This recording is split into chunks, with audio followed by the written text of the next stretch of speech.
இந்த சொல்ல நீங்க எப்படி ஒலிப்பீங்க? ஒரு வேளைக்கு காப்பி அப்படின்னு சொன்னீங்கன்னா, அதுல எந்தவித தவறும் கிடையாது. ஏன்னா, உங்களோட தாய்மொழி தமிழ். நீங்க பிறமொழி சொற்கள பயன்படுத்தும்போது, அவற்ற தமிழோட ஒலியன்கள வச்சு உச்சரிக்கிறதுல எந்தவித தவறுமே கிடையாது. முதல்ல அறிவு மற்றும் வளர்ச்சியோட அளவையா ஆங்கிலத்த பார்க்கறத நிப்பாட்டுங்க. ஒரு வேளைக்கு அப்படி இருந்துச்சு அப்படின்னா, ஜப்பான், கொரியா, சீனா போன்ற நாடுகள் வளரல அப்படின்னு சொல்ல வரீங்களா? அல்லது அங்க இருக்கிற மக்களுக்கெல்லாம் ஆங்கிலம் பெரும்பாலும் தெரியாதனால அவங்களுக்கெல்லாம் அறிவில்ல அப்படின்னு சொல்ல வரீங்களா? இது 2மே கிடையாதுல்ல. அப்படி இருக்கும்போது நாம மட்டும் ஏன் நமக்குள்ளேயே ஆங்கிலத்த தெரியாதவங்கள குறைவாவும், தமிழ்ல ஆங்கிலத்துல இருக்கிற ஒலிகள் இல்லாதத குறைவாவும் நினைக்கணும்?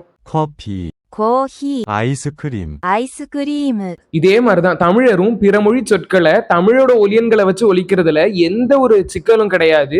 அது கேலி செய்யப்படணும் அப்படிங்கிற அவசியமும் கிடையாது. ஏன் தொல்காப்பியரே பிறமொழி சொற்களை தமிழ்ல பயன்படுத்தும் போது அவை சிதைந்தாலும் பரவாயில்ல, ஆனா தமிழ் படுத்தி தான் அதை எழுதணும் அப்படின்னு சொல்லியிருக்காரு. ஒரு மொழியோட வளர்ச்சியை அந்த மொழிக்குள்ளேயே நம்ம பார்க்கணுமே தவிர மற்ற மொழியில இருக்கிற ஒலிகளும் சொற்களும் இருக்கா அப்படிங்கறதுல நம்மளால பார்க்க முடியாது. அப்புறம் கடைசியா ஃபா ஒலி, ஷா ஒலி, ஹா ஒலி அதெல்லாம் தான் ஒரு மொழியோட வளர்ச்சியை குறிக்குது அப்படிங்கிற நினைப்ப கொஞ்சம் மாத்திக்கோங்க. நான் சொல்ல வர்றது புரிஞ்சிருக்கும்னு நினைக்கிறேன். நன்றி.